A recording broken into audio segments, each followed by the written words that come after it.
यीशु नाम,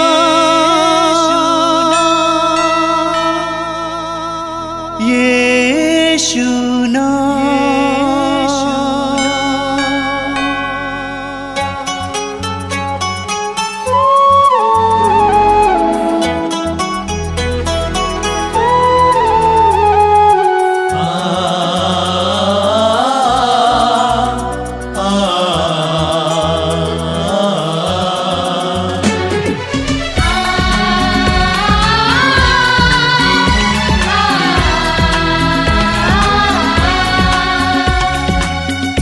पूरब से पश्चिम तक, उत्तर से दक्षिण तक, पूरब से पश्चिम तक, उत्तर से दक्षिण तक, गूंजे गूंजे यीशु नाम, यीशु नाम। पूरब से पश्चिम तक, उत्तर से दक्षिण तक, गूंजे गूंजे यीशु नाम, यीशु नाम।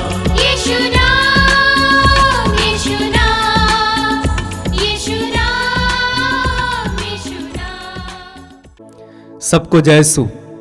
मातृधाम सत्संग में और एक बार मैं आप सबों का हार्दिक स्वागत करता हूं। प्रभु आप सभी को आशीष दे और उसका अनुग्रह आप सबों पर बना रहे।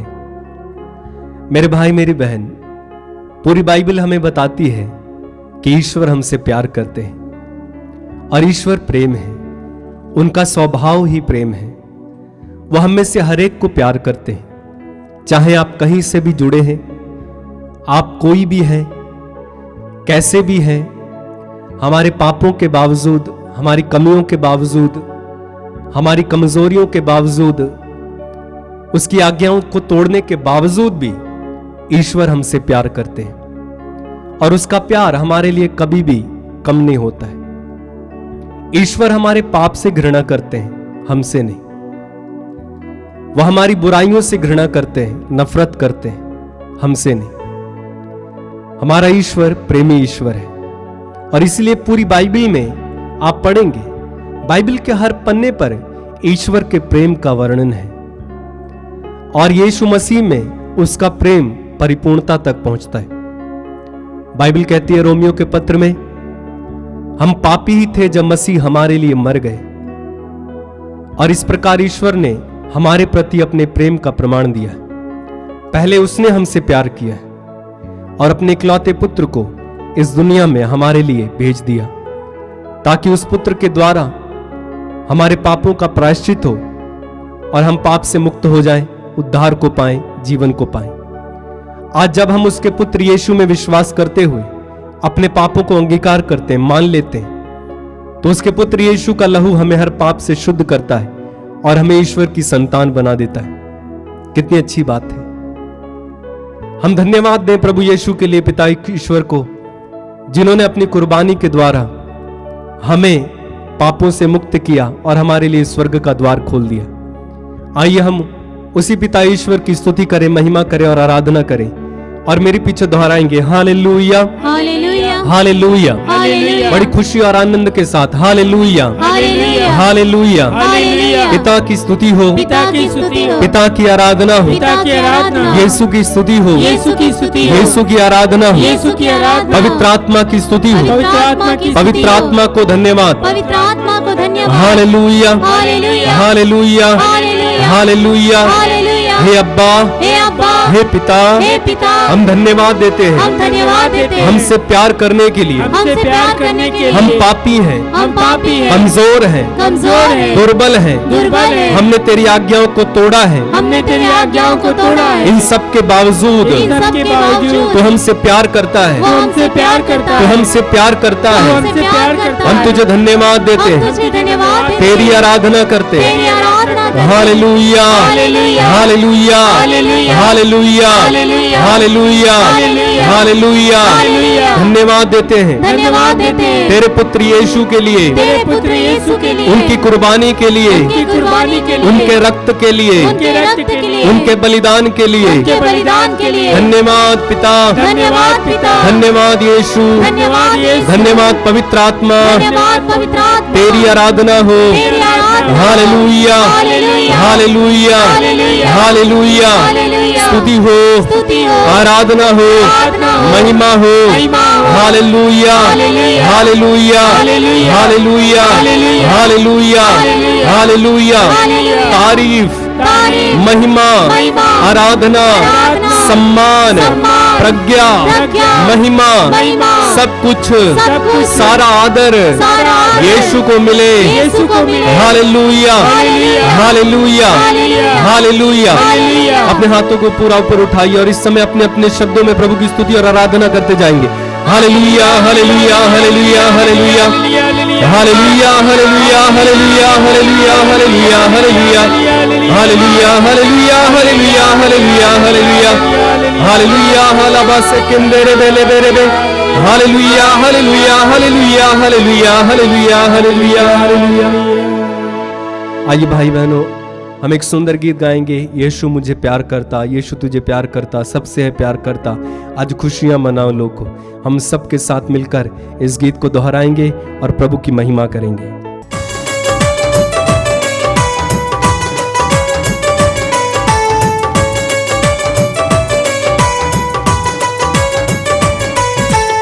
है दुनिया का राजा यीशु, है दुनिया का, है दुनिया का राजा यीशु, साथ तेरे वो रब दूरो। यीशु तुझे प्यार करता हो, यीशु मुझे प्यार करता हो, वो सबसे है प्यार करता। आज खुशियां मना लोगो, यीशु तुझे प्यार करता हो, यीशु मुझे प्यार करता हो, वो सबसे है प्यार करता। आज खुशियां मना लोगो।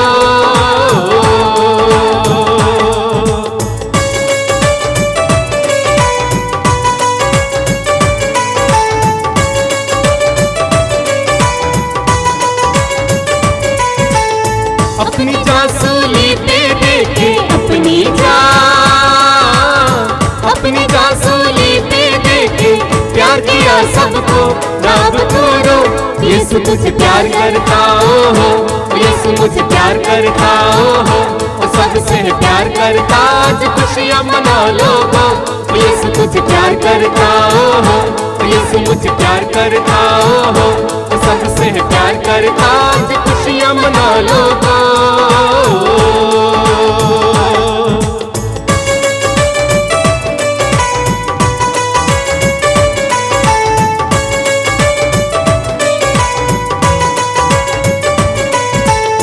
वो मेरी चट्टान हमेशा, वो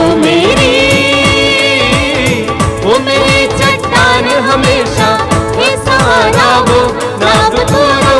यीशु तुझे प्यार करता हो, यीशु मुझे प्यार करता हो, वो सबसे प्यार करता। आज खुशियां सब लोग मिलके, यीशु मुझे प्यार करता हो, यीशु मुझे प्यार करता हो, वो सबसे प्यार करता। आज खुशियां मना लोगो।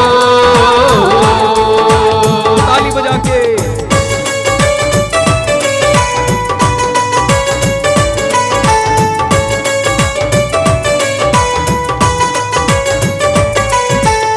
है खुदा का एक ही बेटा, है खुदा का, है खुदा का एक ही बेटा, बन गया तेरा वो रब दूरो। यीशु तुझे प्यार करता हो, यीशु मुझे प्यार करता हो, वो सबसे प्यार करता। आज खुशियां मना लोगो, यीशु तुझे प्यार करता हो, यीशु मुझे प्यार करता हो, वो सबसे प्यार करता। आज खुशियां मना लोगो। तालियों के साथ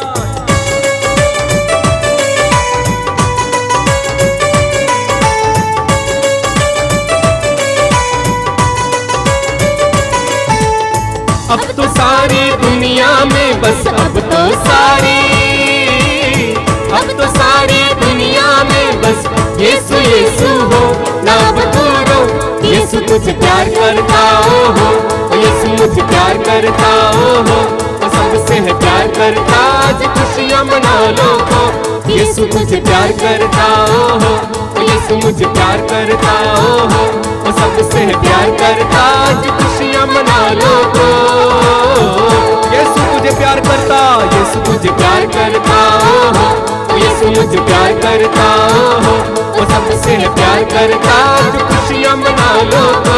ओ यीशु मुझे प्यार करता, ओ यीशु मुझे प्यार करता, तालियां बजा के यीशु से प्यार करता, आज खुशियाँ मना लो तो। अब तो सारी दुनिया में बस, अब तो सारी दुनिया में बस, अब तो सारी दुनिया में बस यीशु यीशु हो, रब बोलो यीशु मुझे प्यार करता, ओ यीशु मुझे प्यार करता, ओ सबसे प्यार करता, आज खुशियाँ मना लो तो। ओ यीशु मुझे प्यार करता, ओ यीशु मुझे प्यार करता, ओ सबसे प्यार करता, आज खुशियाँ मना लो तो। है दुनिया का राजा यीशु, है दुनिया का राजा यीशु, है दुनिया का, है दुनिया का राजा यीशु, साथ तेरे वो रब बोलो यीशु मुझे प्यार करता, ओ यीशु मुझे प्यार करता, ओ सबसे प्यार करता, आज खुशियाँ मना लो तो। यीशु मुझे प्यार करता, ओ यीशु मुझे प्यार करता, ओ सबसे प्यार करता, आज खुशियाँ मना लो तो। यीशु मुझे प्यार करता, ओ यीशु मुझे प्यार करता, ओ सबसे प्यार करता, आज खुशियाँ मना लो तो। यीशु मुझे प्यार करता, ओ यीशु मुझे प्यार करता, ओ सबसे प्यार करता, आज खुशियाँ मना लो तो। यीशु मुझे प्यार करता, ओ यीशु मुझे प्यार करता, ओ सबसे प्यार करता, आज खुशियाँ मना लो तो। यीशु मुझे प्यार करता, ओ यीशु मुझे प्यार करता, ओ सबसे प्यार करता, आज खुशियाँ मना लो तो। यीशु मुझे प्यार करता, ओ यीशु मुझे प्यार करता, ओ सबसे प्यार करता, आज खुशियाँ मना लो तो। यीशु मुझे प्यार करता, ओ यीशु मुझे प्यार करता, ओ यीशु मुझे प्यार करता, आज खुशियाँ मना लो तो। यीशु मुझे प्यार करता, यीशु मुझे प्यार करता, ओ सबसे प्यार करता, खुशियाँ मना लो तो। यीशु मुझे प्यार करता, यीशु मुझे प्यार करता, ओ सबसे प्यार करता, खुशियाँ मना लो तो। Hallelujah hallelujah hallelujah hallelujah hallelujah hallelujah. धन्यवाद धन्यवाद धन्यवाद धन्यवाद धन्यवाद धन्यवाद धन्यवाद धन्यवाद धन्यवाद पिता, धन्यवाद यीशु, धन्यवाद पवित्र आत्मा तेरे प्यार के लिए, मेरे अनुग्रह के लिए। Hallelujah hallelujah hallelujah hallelujah hallelujah. धन्यवाद धन्यवाद धन्यवाद, तारीफ तारीफ महिमा स्तुति। Hallelujah hallelujah hallelujah. लेब्रो सो कुंडो लो बोरो बोरो बोरो बो से मेंडाला मकारा मसे के रे बेरे बेरे बेरे बे।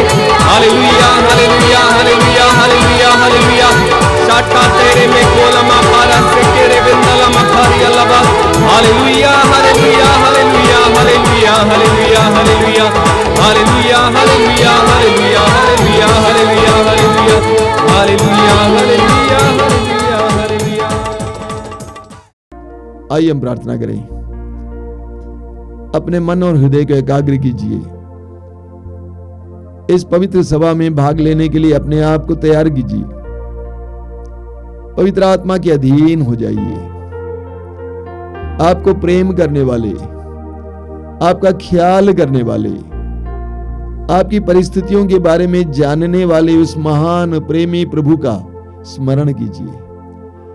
उनकी उपस्थिति महसूस कीजिए। पवित्र आत्मा चारों ओर से आपके ऊपर मंडरा रहा है, ये महसूस कीजिए।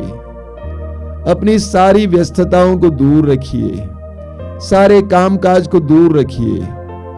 इस सत्संग में भाग लेने के लिए आइए। सिर्फ देखने और सुनने के लिए नहीं, बल्कि भाग लेने के लिए। पवित्र आत्मा को आपके जीवन में कार्य करने दीजिए। वो आपका ख्याल करता है। पूरी बाइबल में आप एक ऐसे ईश्वर के बारे में पढ़ते हैं जो आपको प्रेम करता है, जो आपकी सुधि लेता है। अपने जीवन की एक एक परिस्थिति को इस समय प्रभु के सामने लाइए। बोलिए, प्रभु मैं अपने जीवन में हार गया हूं, टूट गया हूं, मैं निराश हूं, मैं कमजोर हूं, मैं दुर्बल हूं, मैं बेचैन हूं। मैं अपनी परिस्थिति को तेरे हाथों में समर्पित करता हूं, तेरे पास आ जाता हूं, तेरे चरणों पर डाल देता हूं यीशु, क्योंकि मैं विश्वास करता हूं तू मेरी परिस्थिति को बदलने में समर्थ सक्षम है। ए प्रभु यीशु, पवित्र आत्मा को भेजिए, पवित्र आत्मा को भेजकर मेरी बुद्धि को प्रकाशित कीजिए, मेरे हृदय को उत्साही बनाइए, मेरे खोखले हृदय को भर दीजिए, अपने अनंत प्रेम से मुझे भर दीजिए। आइए पवित्र आत्मा, आइए पवित्र आत्मा, आइए पवित्र आत्मा, पवित्र आत्मा का आह्वान कीजिए। बोलिए पवित्र आत्मा आइए। मैं विश्वास करता हूं, मैं जानता हूं कि मुझे तेरी जरूरत है। मेरे परिवार में शांति का भाव है, मेरे जीवन में बेचैनी है, मैं भ्रम में हूं, परेशान हूं, मेरे मन में अंधेरा है, मुझे तेरी जरूरत है। पवित्र आत्मा आइए, पवित्र आत्मा आइए, पवित्र आत्मा। पवित्र आत्मा का आह्वान करते हुए हम एक गीत गाएंगे। हमारे भाई बहन के साथ मिलकर गीत गाइए। दिल मन हृदय पूरी तरह से प्रभु पर एकाग्र कीजिए। पवित्र आत्मा को आपके इस समय अपने अधिकार में लेने दीजिए। पवित्र आत्मा आपके जीवन में आकर कार्य करेगा। कार्य करने दीजिए, कार्य करने दीजिए, कार्य करने दीजिए।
अपनी आंखें खोलें। सबको जय यीशु। धन्यवाद देता हूं कि आप इस कार्यक्रम में हम लोगों के साथ जुड़े हुए हैं। वास्तव में आप हम लोगों के साथ नहीं बल्कि प्रभु के साथ जुड़े हैं। जब जब आप अपने हृदय और मन को प्रभु के लिए खोलते हैं, उस समय आप प्रभु से जुड़ जाते हैं।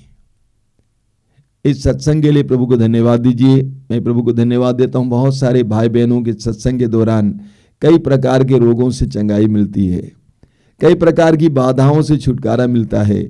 प्रभु को धन्यवाद देंगे क्योंकि करने वाले प्रभु हैं और प्रभु की महिमा प्रकट होती है। हमें बहुत सारे साक्ष्य मिले हैं। एक बहन है जिसका नाम है प्रेमिका, खूंटी से, झारखंड। उन्होंने कहा है कि उनकी रीढ़ की हड्डी में बहुत ज़्यादा दर्द था और वो बहुत परेशान थी और वो कृपा धारा से जुड़ गई, कृपा धारा कार्यक्रम में प्रार्थना में जुड़ गई और उनके रीढ़ की हड्डी का दर्द बिल्कुल गायब हो गया है, वो चंगी हो गई। इसके लिए हम प्रभु को धन्यवाद देते हैं। Hallelujah, hallelujah, hallelujah, hallelujah, hallelujah, hallelujah. उन्होंने ये भी कहा कि उनकी बेटी सड़क पे चल रही थी, एक बस से टकराने वाली थी, काफी आवाज हो गई, लोग चिल्लाए, लेकिन उस बेटी को कुछ नहीं हुआ, वो बेटी बच गई।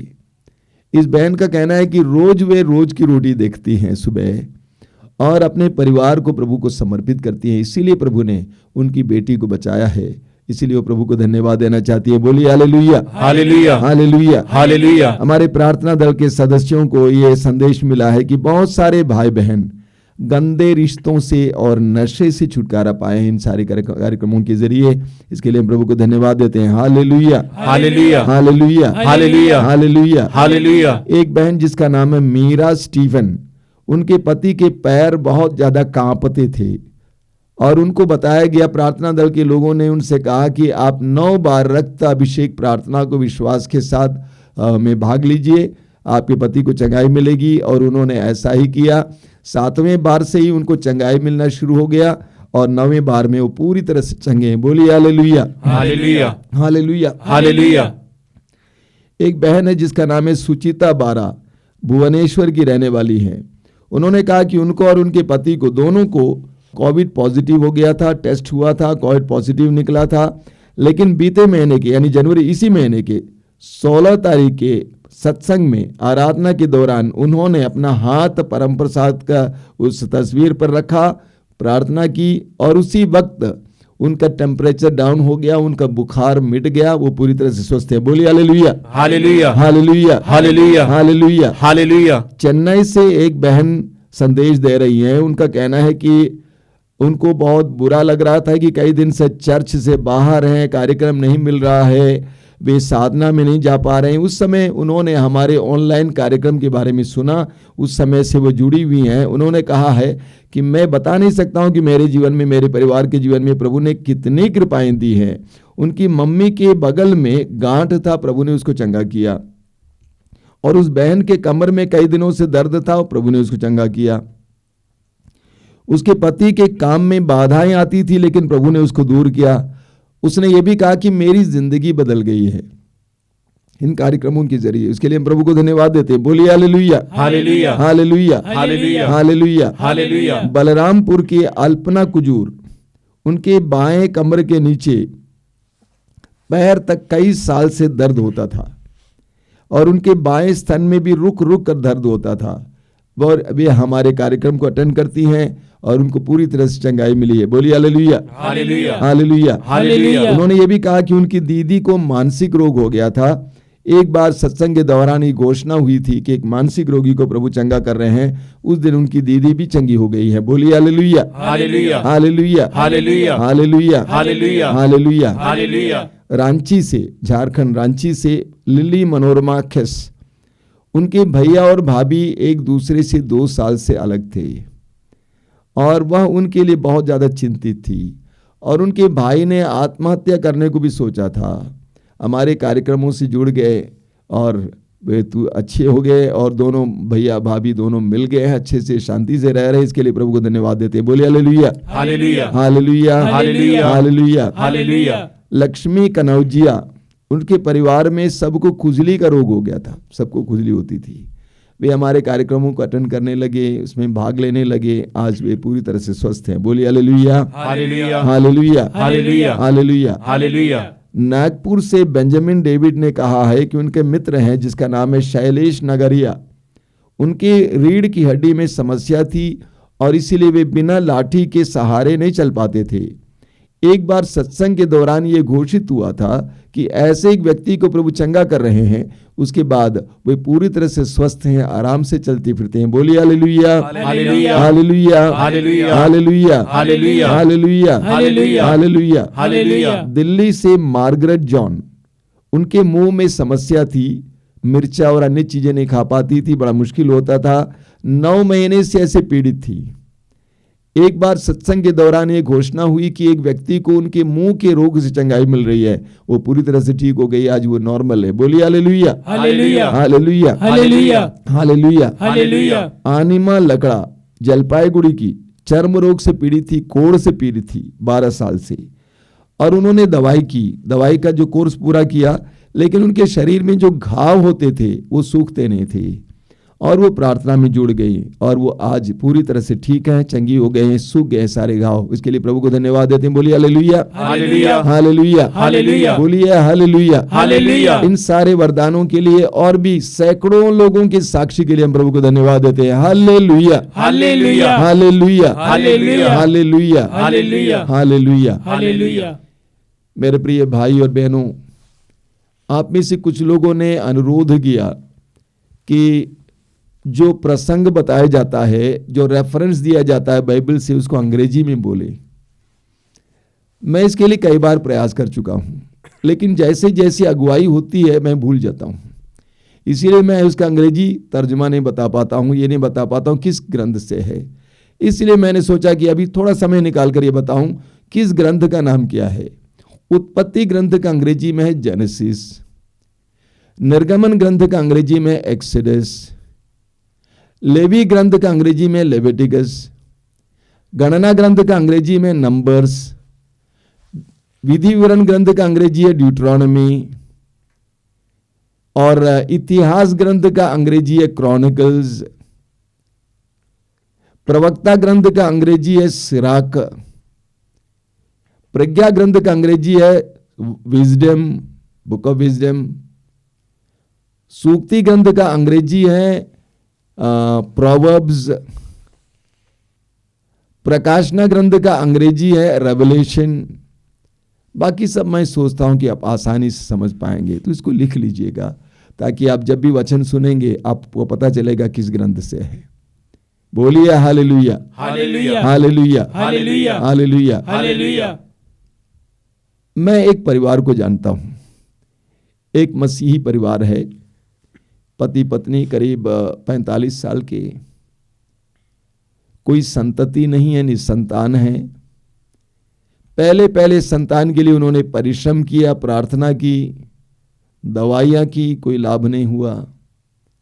उसके बाद उन्होंने तय किया कि वे लोग शहर में रहते हैं, हम अपने परिजनों से बच्चों को गोद लेंगे और उनकी परवरिश करेंगे।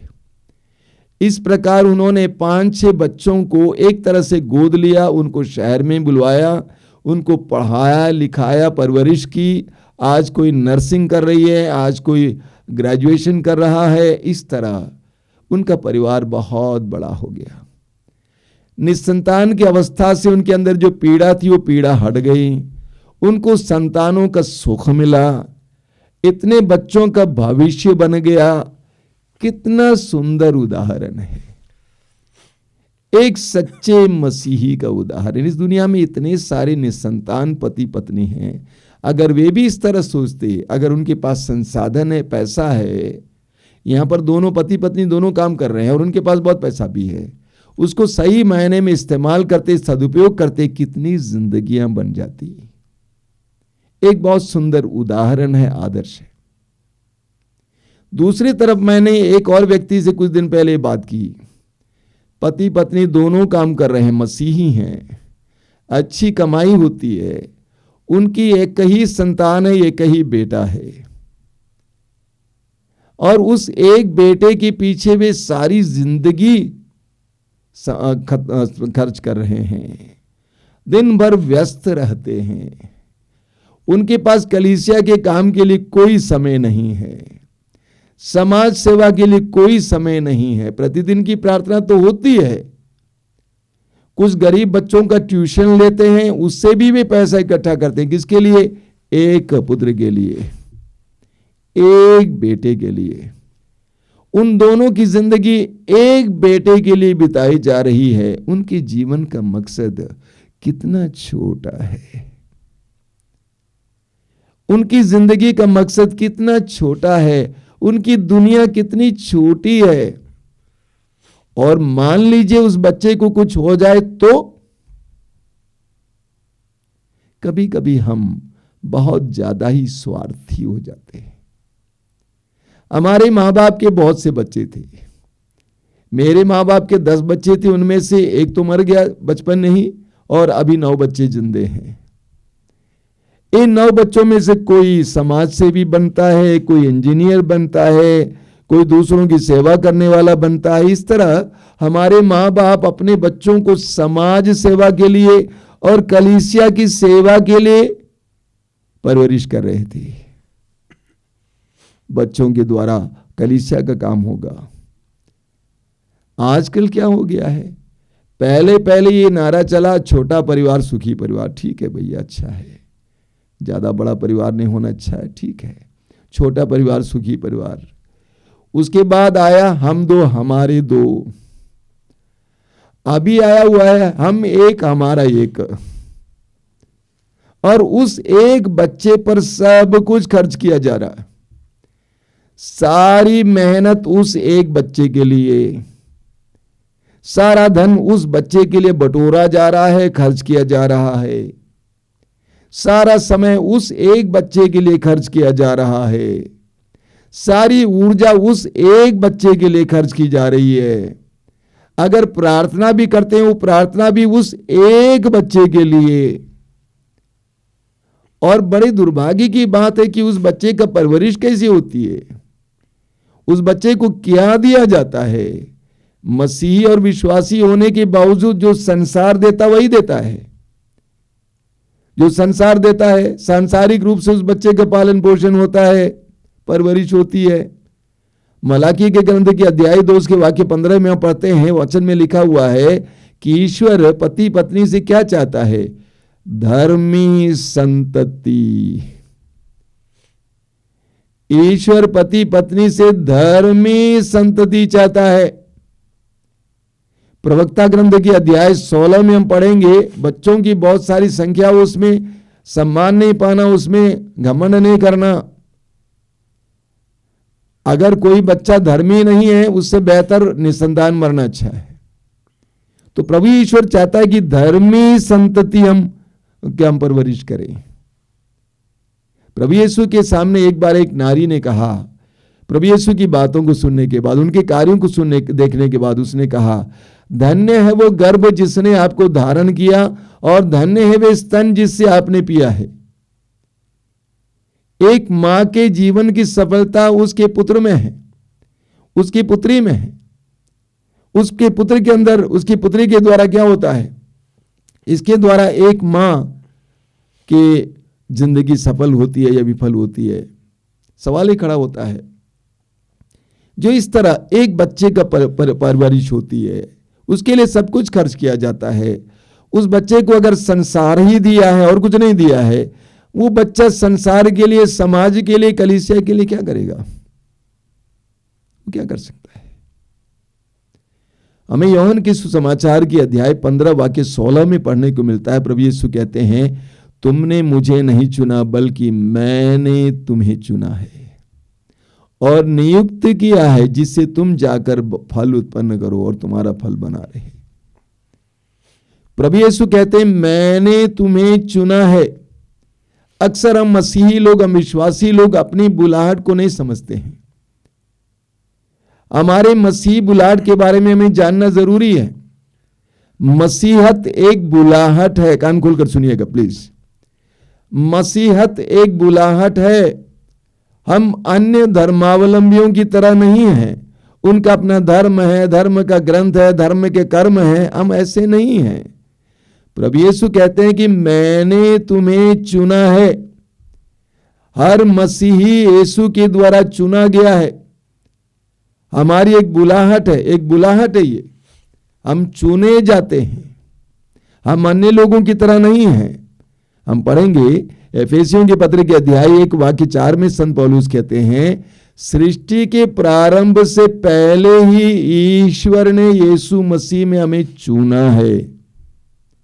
सृष्टि के प्रारंभ से पहले ही यीशु मसीह में ईश्वर ने हमें चुना है।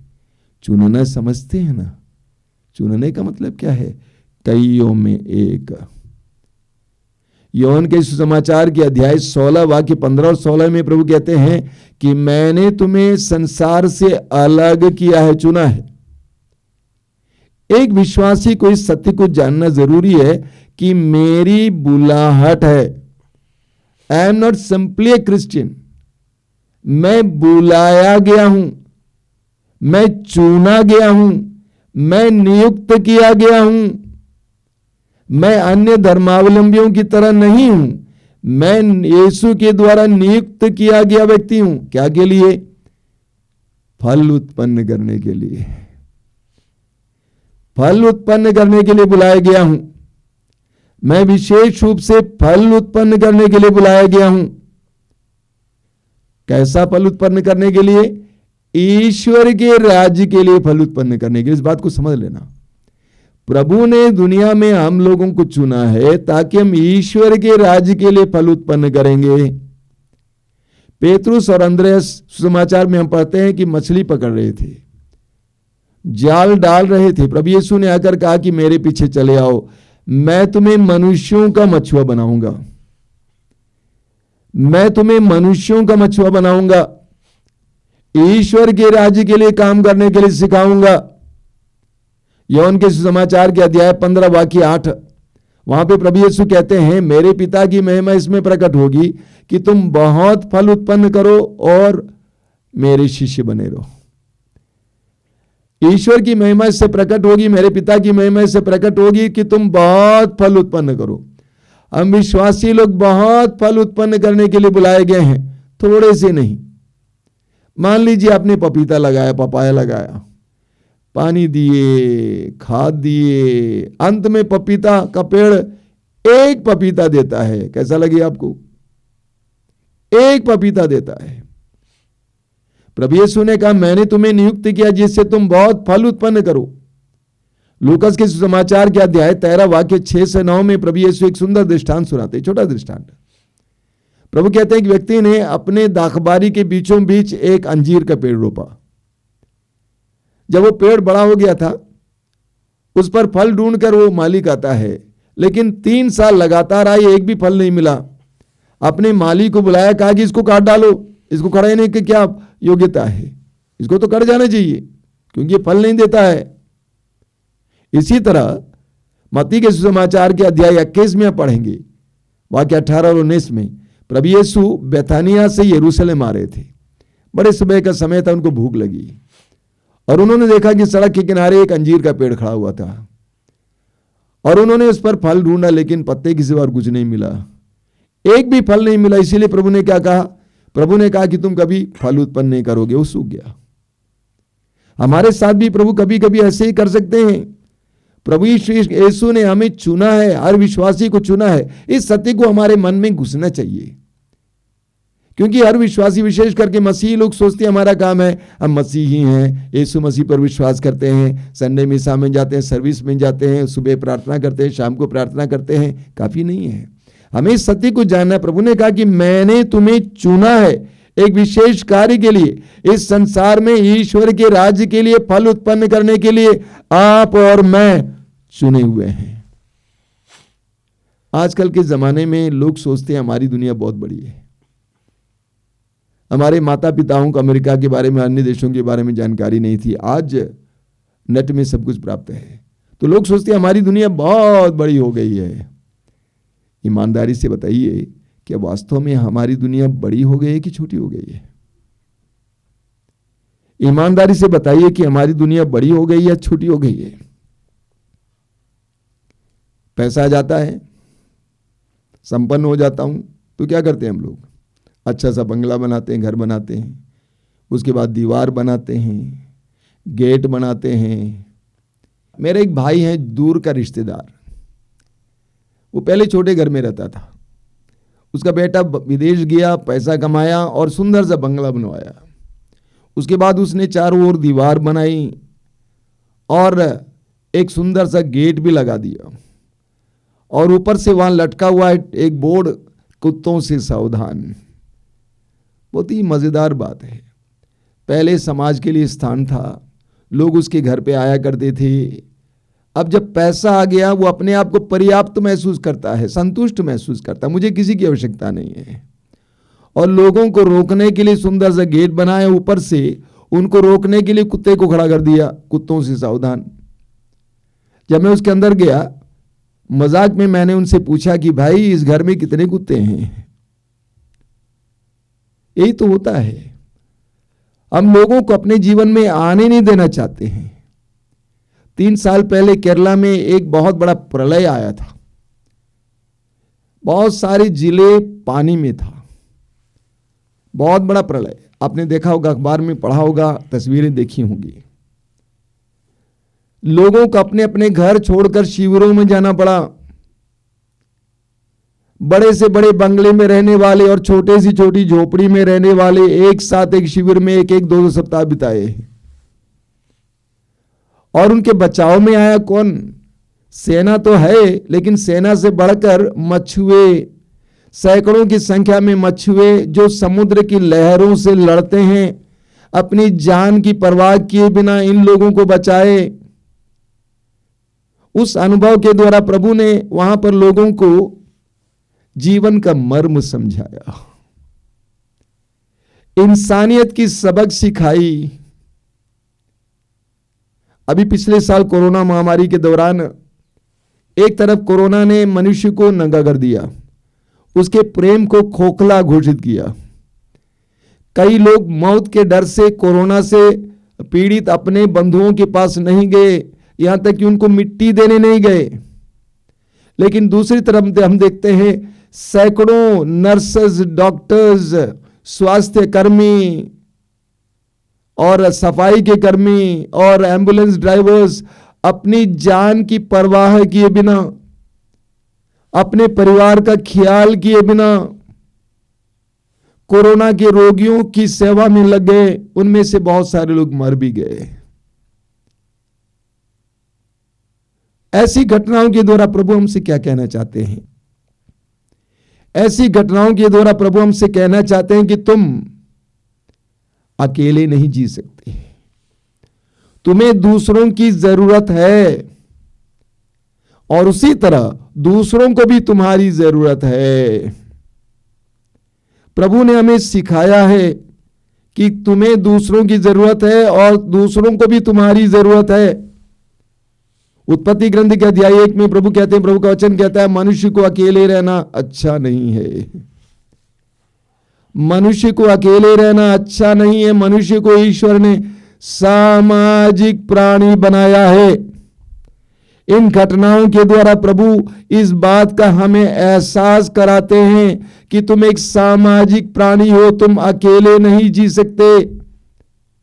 लोगों ने कभी नहीं सोचा था कि वे मछुए जिनको कोई सम्मान नहीं देते थे, कोई आदर नहीं देता था, जिनको लोग तुच्छ समझते थे, कुछ नहीं समझते थे, वे ही मछुए उनकी जान को बचाने वाले निकले। तुम्हें दूसरों की जरूरत है। कई साल पहले प्रभु ने मुझे एक सुंदर कहानी दी। वो कहानी कुछ इस प्रकार है। एक मसीही परिवार है, दंपति, पति पत्नी, बहुत ही धनी। उनके पास बहुत बड़ा बंगला था, बहुत सारे नौकर चाकर थे, और उनकी एक ही संतान थी, एक बेटी। और वो बेटी पढ़ने में तेज थी, हर बात में तेज थी। कॉलेज में वो सेंटर थी। अगर वो कॉलेज नहीं जाती थी तो कॉलेज को महसूस होता था। ऐसे टैलेंटेड, साथ साथ धाकड़ लड़की।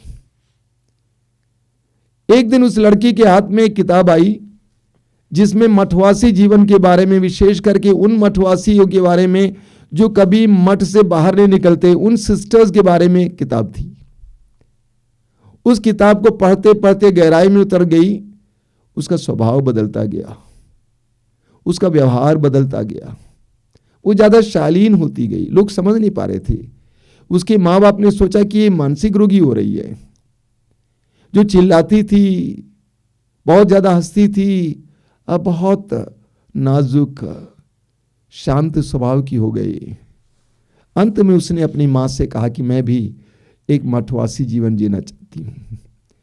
माँ विश्वास नहीं कर पाई। माँ ने कहा, तुम समझती हो कि कहाँ जा रही हो? वहां पर जो सिस्टर्स रहती हैं वो कभी अपने मठ से बाहर नहीं निकलती हैं। उनको जिंदगी भर वहां रहना है और किसी से कोई मतलब नहीं है, दुनिया से कोई मतलब नहीं है, उसी के अंदर रहना है, काम करना है, प्रार्थना करना, दूसरा कोई काम नहीं है, कभी उसके बाहर नहीं जा सकती हैं।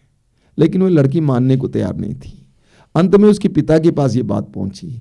पिता ने उसको बुलाकर समझाने का प्रयास किया कि बेटा सुनो, तुम्हारे पास कितने नौकर चाकर हैं, तुम इतनी बड़ी दुनिया में रहती हो, इतनी बड़ी दुनिया में रहने के बाद तुम उस छोटी दुनिया में रह नहीं पाओगी।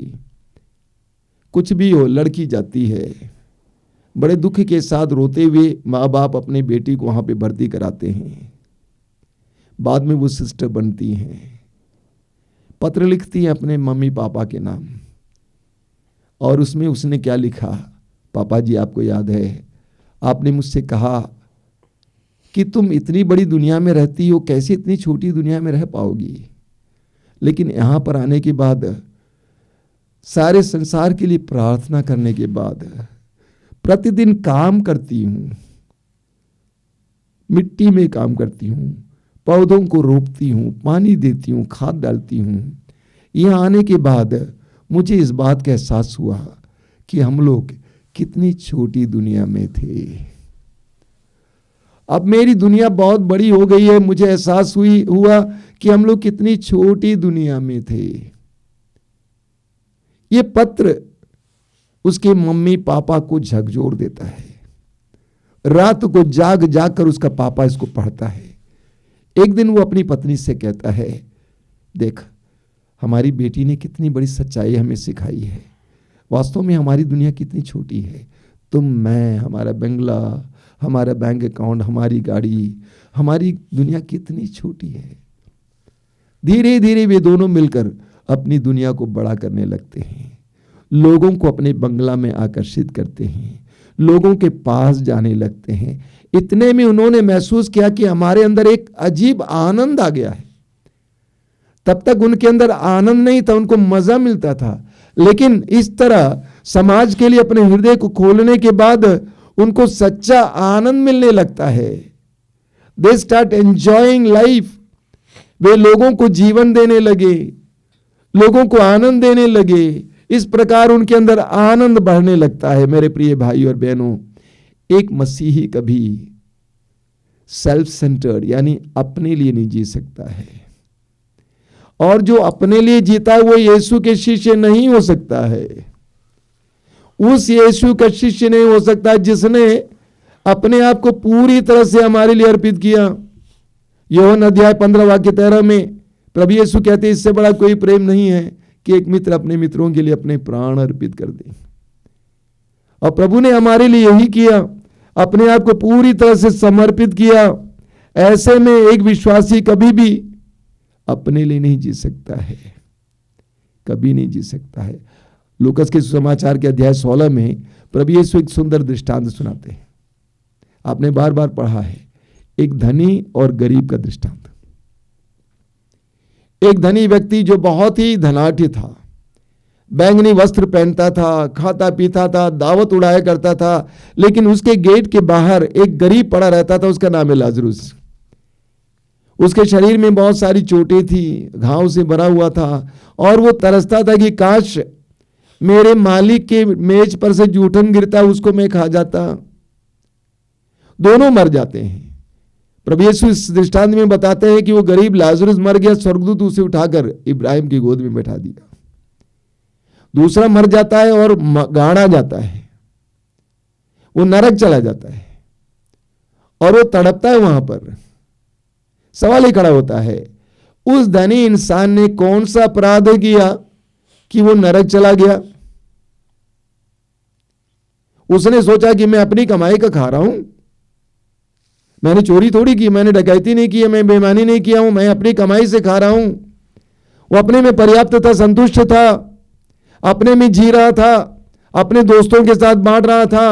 उसने कभी भी उस गेट के बाहर झांकने का प्रयास नहीं किया, उसके दर्द पीड़ा को महसूस करने का प्रयास नहीं किया।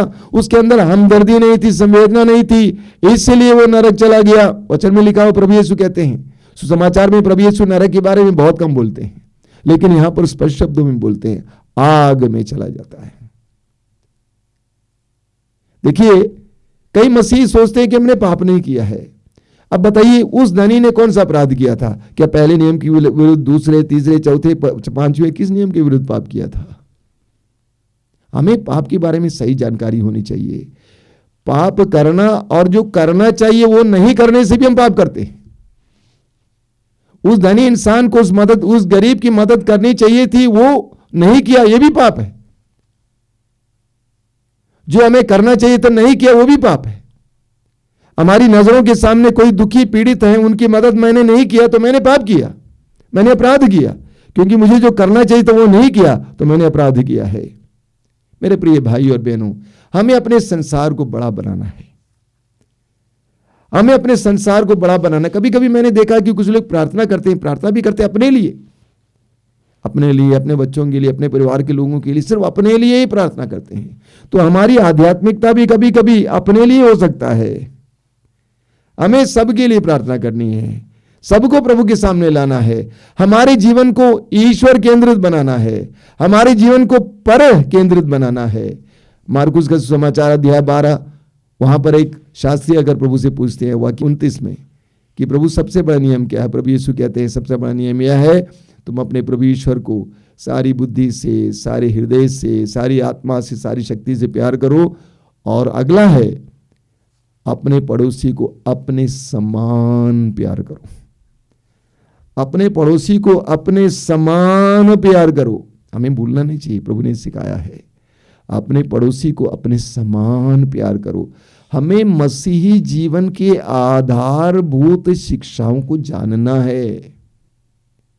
सिर्फ चंगाई के लिए प्रार्थना नहीं करनी है, आधारभूत प्रभु की शिक्षाओं को जानना है। हम माता मरियम से सीखें। स्वर्गदूत गब्रिएल ने मां मरियम से कहा कि आप पवित्र आत्मा से भर जाएगी, पवित्र आत्मा की शक्ति की छाया पर पड़ेगी, और वो पवित्र आत्मा से भर गई तो मालूम क्या हुआ? तुरंत उनको इस बात का एहसास हुआ कि अपनी कुटुंबनी एलिजबेथ मेरी सहायता की आवश्यकता में है। यानी पवित्र आत्मा ने मां मरियम के आंतरिक आंखों को खोला, पवित्र आत्मा ने उनको संवेदनशील बनाया, पवित्र आत्मा ने उनके अंदर हमदर्दी दी, और वो जाती है अपनी कुटुंबनी एलिजबेथ की सेवा करने के लिए। 3 महीने तक लगातार वहां पे सेवा के लिए बिताती है। हमें अपनी दुनिया को बड़ा करना है। मेरे प्रिय भाई और बहनों, ये जीवन कितना छोटा है, और इस छोटे जीवन को हमें केवल एक व्यक्ति के लिए खर्च नहीं करना चाहिए। हमें इस छोटे जीवन को केवल एक व्यक्ति के लिए खर्च नहीं करना चाहिए। हमें अपने परिवार को बड़ा बनाना है। प्रभु यीशु को देखिए, 33 साल की उम्र में उन्होंने अपने आप को पूरी तरह से अर्पित किया। अपने आप को पूरी तरह से आप और मेरे लिए अर्पित किया। वो हमारे गुरु हैं, प्रभु हैं। हमें अपने परिवार को और बड़ा करना है। We should make a family circle larger.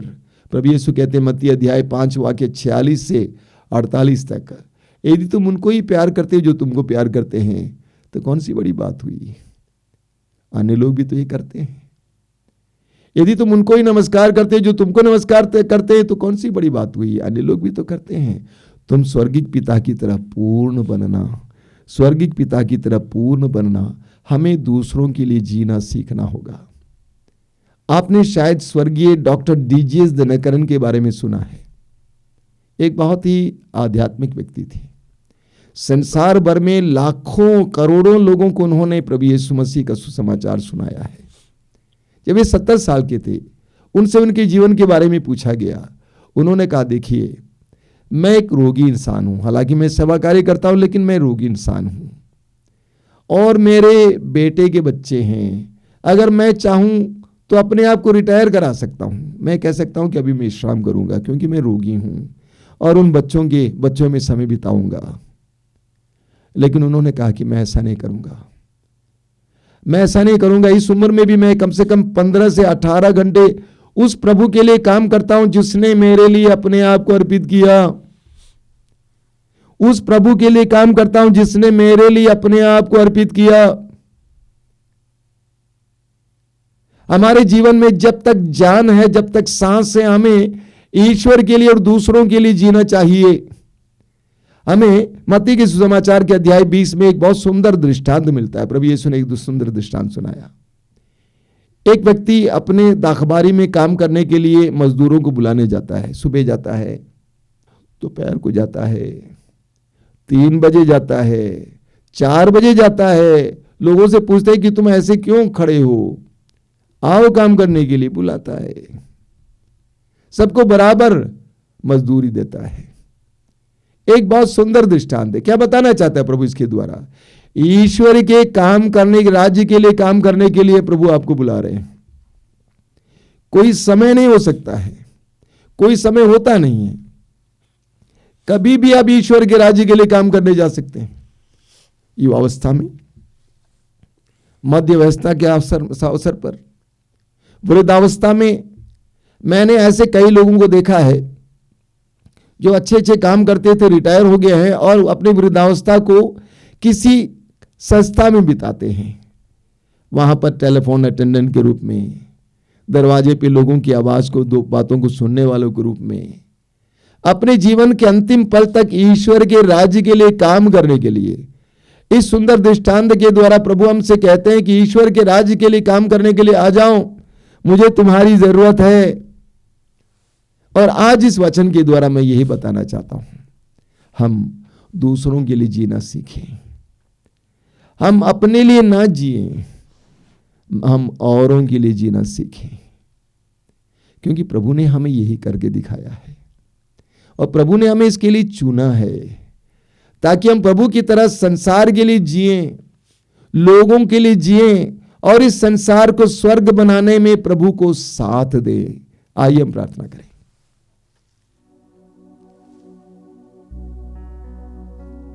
प्रभु यीशु, धन्यवाद देते हैं इन सुंदर पलों के लिए, धन्यवाद देते हैं तेरे पवित्र वचनों के लिए।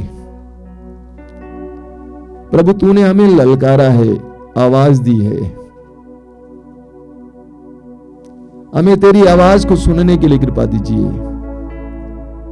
हमें अपने मसीहत को समझने के लिए कृपा दीजिए। हमें जानने के लिए कृपा दीजिए कि हमारी मसीहत एक बुलाहट है। तूने हमें बुलाया है तेरे राज्य के लिए काम करने के लिए, तेरे राज्य के लिए फल उत्पन्न करने के लिए, अकेली जिंदगी गुजारने के लिए नहीं, एक दो व्यक्तियों के लिए अपनी जिंदगी को समाप्त करने के लिए नहीं, बल्कि सारे संसार के लिए तेरी तरह अपनी जिंदगी देने के लिए बुलाया है। प्रभु यीशु, हमारी बुद्धि को प्रकाशित कीजिए, हमें इस सत्य को समझाइए, हमें धीरे धीरे अपने परिवार को बड़ा करना सिखाइए। हमारे पास जो समय है, धन है, इन सारी बातों से हमें संसार को एक स्वर्ग बनाने के लिए प्रयत्न करने के लिए कृपा दीजिए।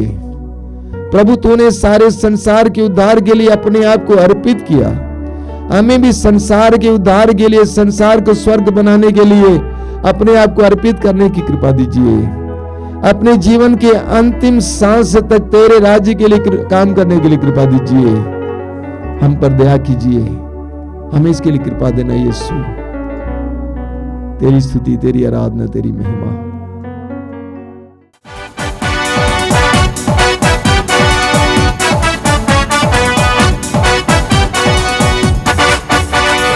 आओ करे आराधना, यीशु मसीह की आराधना, आओ करे आराधना, यीशु मसीह की आराधना। जो है मेरा खुदा, वो है सबका खुदा। जो है मेरा खुदा, वो है सबका खुदा। Hallelujah, hallelujah, hallelujah,